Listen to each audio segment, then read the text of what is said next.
Hello दोस्तों, नमस्कार। स्वागत है इस मुख्य समाचार के वीडियो में। राजस्थान से 10 बड़ी खबरें सामने आ रही हैं। आइए जान लेते हैं राजस्थान की इन 10 खबरों के बारे में फटाफट से। तो शुरू करते हैं आज का वीडियो और सबसे पहले जान लेते हैं आज की हेडलाइन। राज्य के स्कूलों में सर्दी की छुट्टियों का कैलेंडर जारी। कास्ट सर्टिफिकेट में पिता के नाम की बाध्यता खत्म। राजस्थान के इन 6 राज्यों को जाने वाली ये 20 ट्रेनें 3 महीने तक रहेगी कैंसिल। धौलपुर में पंचायत चुनाव संपन्न। डबल अंडरवेयर पहनकर तस्कर लाया 1 किलो गोल्ड, जयपुर में पकड़ा गया। पुष्य नक्षत्र से पहले महंगा हुआ सोना। राजस्थान कांग्रेस के इन 5 नेताओं को बड़ी जिम्मेदारी। दोस्तों, अब जान लेते हैं इन खबरों के बारे में विस्तार से, लेकिन उससे पहले इस वीडियो के कमेंट बॉक्स में अपने जिले का नाम जरूर लिख दीजिए और साथ में कर दीजिए राजस्थान समाचार को सब्सक्राइब। तो चलिए इन खबरों के बारे में विस्तार से जानकारी ले लेते हैं। राज्य के स्कूल में सर्दी की छुट्टियों का कैलेंडर जारी। राज्य के सरकारी व गैर सरकारी स्कूलें संचालित करने के लिए शिक्षा विभाग ने वार्षिक कैलेंडर जारी कर दिया है। इस बार काफी विलम्ब से जारी हुए इस कैलेंडर में सर्दी की छुट्टियां 25 दिसंबर से 31 दिसंबर तक रखी गई हैं। मात्र एक सप्ताह की सर्दी की छुट्टियां रखी गई हैं, जबकि गर्मी की छुट्टियां 17 मई से 30 जून तक रखी गई हैं। इसके साथ ही हर महीने का कार्यक्रम विभाग से पहले तय कर लिया गया है। माध्यमिक शिक्षा निदेशक कानाराम ने बताया कि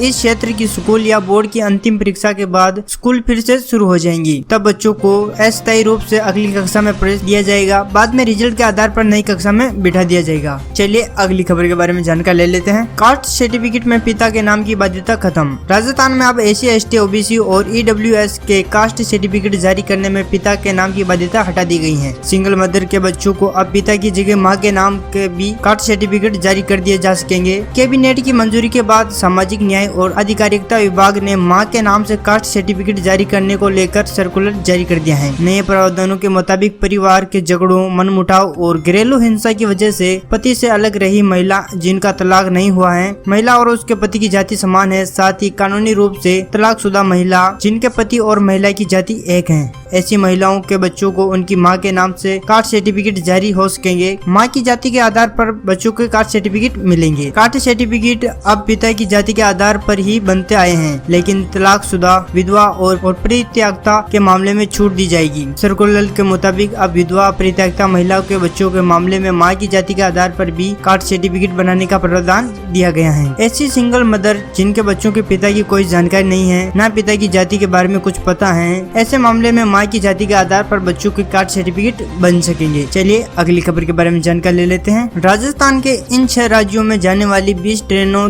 3 महीने तक रहेगी कैंसिल। आगामी कोहरे के मौसम को देखते हुए अब भारतीय रेलवे ने अपनी ट्रेनों को लेकर नया शेड्यूल तैयार करना शुरू कर दिया है। इसके चलते जोनल रेलवे स्तर पर ट्रेनों के आवागमन और असुविधा होने की वजह से बड़ी संख्या में फरवरी महीने तक ट्रेनों को पूरी तरह से कैंसिल और आंशिक रूप से कैंसिल करने का फैसला भी किया जा रहा है। उत्तर पश्चिम रेलवे के अंतर्गत संचालित होने वाली 20 ट्रेनों को कैंसिल और आंशिक रूप से कैंसिल करने का फैसला लिया है। राजस्थान के अलग अलग शहरों में स्टेशनों से चलने वाली ये सभी स्पेशल ट्रेनें दिल्ली, यूपी, उत्तराखंड, गुजरात, पंजाब, पश्चिम बंगाल, असम आदि राज्यों के बीच संचालित होती हैं। उत्तर पश्चिम रेलवे के मुख्य जनसंपर्क अधिकारी कैप्टन शशिकरण के अनुसार आगामी कोहरे के मौसम में 18 रेल सेवाओं को कैंसिल और 2 ट्रेनों को आंशिक रूप से कैंसिल किया जा रहा है। कोहरे की अधिकता वाले क्षेत्रों की नामांकित ट्रेनों को 1 दिसंबर से 28 फरवरी तक कैंसिल और आंशिक रूप से कैंसिल किया जा चुका है। चलिए अगली खबर के बारे में जानकारी ले लेते हैं। धौलपुर में पंचायत चुनाव संपन्न। धौलपुर में पंचायत चुनाव संपन्न हो गए हैं। मंगलवार को तीसरे चरण में पिछले 2 चरणों के मुकाबले रिकॉर्ड तोड़ मतदान हुआ है। पहले 2 चरणों में 60% से कम मतदान के बाद तीसरे चरण में 65.64% मतदान हुआ। तीसरे चरण में 5 जिला परिषद और 33 पंचायत समिति सदस्यों के लिए सुबह 8 बजे से शाम 5 बजे तक मतदान करवाया गया। सरमथुरा पंचायत समिति क्षेत्र में 62.25% मतदाताओं ने अपने मत का प्रयोग किया।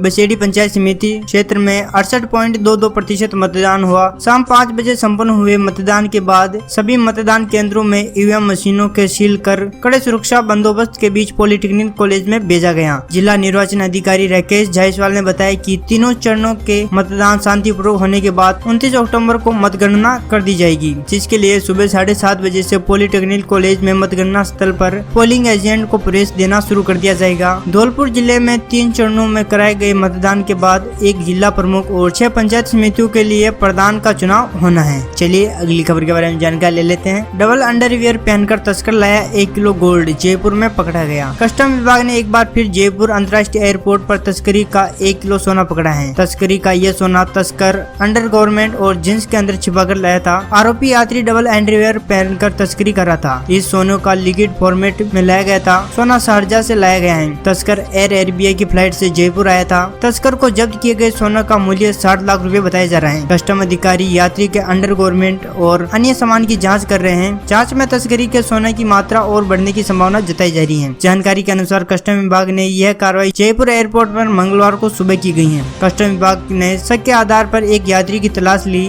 इस यात्री के अंडरगारमेंट और जींस के अंदर लिक्विड फॉर्मेट में सोना छिपा हुआ मिला है। जांच में सामने आया कि इस तस्कर यात्री ने डबल अंडरवियर पहन रखी है और अंदर सोना छिपा रखा है। चलिए अगली खबर के बारे में जानकारी ले लेते हैं। पुष्य नक्षत्र से पहले महंगा हुआ सोना। गुरुवार को पुष्य नक्षत्र है। अगले 10 दिनों में धनतेरस और दीपावली है। ये ऐसा समय है जब सोना खरीदना शुभ माना जाता है, लेकिन त्योहारी सीजन शुरू होने के साथ ही सोना चांदी की कीमतों में हर दिन बदलाव हो रहा है। जयपुर सरबराह कमेटी की ओर से जारी भावों के अनुसार मंगलवार को जयपुर में सोना 300 रुपए महंगा हुआ है, जबकि चांदी की कीमत स्थिर रही है। इसके बाद जयपुर में 10 ग्राम 24 कैरेट सोने की कीमत बढ़कर 49,850 रुपए हो गई है। वहीं चांदी रिफाइंड 67,750 रुपए प्रति किलो पर बरकरार है। जयपुर सरबराह एसोसिएशन के अध्यक्ष कैलाश मित्तल ने कहा है कि सोना चांदी में आई मंदी का दौर अब खत्म हो चुका है। उन्होंने संभावना जताई कि अगले कुछ दिनों में 10 ग्राम सोने के भाव 55,000 तक पहुंच सकते हैं। वहीं प्रति किलो चांदी रिफाइंड के भाव 70,000 को पार कर पाएंगे। ऐसे में सोना चांदी खरीदने का फिलहाल सबसे सही मौका है। मित्तल ने बताया कि अंतर्राष्ट्रीय बाजार में उतार चढ़ाव की वजह से भारतीय बाजार में सोना चांदी के भाव में गिरावट दर्ज हुई थी, लेकिन अब त्योहारी सीजन के साथ ही फिर से बाजार उठ रहा है और आने वाले वक्त में अधिकतर बढ़ोतरी देखने की संभावनाएं बनी हुई है। चलिए अगली खबर के बारे में जानकारी ले लेते हैं। राजस्थान कांग्रेस के इन 5 नेताओं को मिली बड़ी जिम्मेदारी। कांग्रेस की राष्ट्रीय राजनीति में राजस्थान के सर्वोच्च लगातार बढ़ रहा है। पंजाब, उत्तर प्रदेश और गुजरात में होने वाले आगामी विधानसभा चुनाव में पार्टी के राजस्थान के क्षेत्र बड़ी जिम्मेदारियां संभाल रहे हैं। कांग्रेस के इन राज्यों में राजस्थान के नेताओं को बड़ी जिम्मेदारी दी है। एक महीने में इन राज्यों में विधानसभा चुनाव राजस्थान के नेताओं की देखरेख में लड़े जाएंगे। आने वाले दिनों में और भी कई बड़ी जिम्मेदारियां राजस्थान के नेताओं के हिस्सों में आ सकती हैं। पार्टी के कुछ और नेताओं को विभिन्न राज्यों में बड़ी जिम्मेदारियां मिलने के संकेत मिल रहे हैं। कांग्रेस ने हाल ही में राजस्थान के 2 मंत्रियों को 2 बड़े और महत्वपूर्ण राज्यों के प्रभारी पद पर जिम्मा सौंपा है। इनमें गहलोत सरकार के राजस्व मंत्री हरीश चौधरी को पंजाब का प्रभारी बनाया, तो चिकित्सा मंत्री डॉक्टर रघु शर्मा को गुजरात की जिम्मेदारी दी गई। पंजाब में अगले कुछ महीनों में चुनाव होने वाले हैं। ये चुनाव कांग्रेस हरीश चौधरी की देखरेख में ही लड़ेगी। वहीं गुजरात में अगले साल के अंत तक चुनाव होंगे। उधर उत्तर प्रदेश में भी अगले कुछ महीनों में चुनाव होने वाले हैं। उत्तर प्रदेश में भी कांग्रेस की राष्ट्रीय महासचिव प्रियंका गांधी के साथ राजस्थान के 2 नेता धीरज गुज्जर और जुबेर खान जिम्मेदारी संभाल रहे हैं। ये दोनों ही नेता पार्टी के राष्ट्रीय सचिव हैं और प्रियंका गांधी के साथ उत्तर प्रदेश में चुनाव में सक्रिय हैं। दोस्तों, ये थी राजस्थान की खबरों के बारे में जानकारी, और राजस्थान की ऐसी ही खबरों के बारे में अपडेट रहने के लिए अभी करें राजस्थान समाचार को सब्सक्राइब। और आपने अभी तक नहीं किया, इस वीडियो के कमेंट बॉक्स में अपने जिले का नाम अंकित तो फटाफट से कर दीजिए। जय हिंद, जय भारत।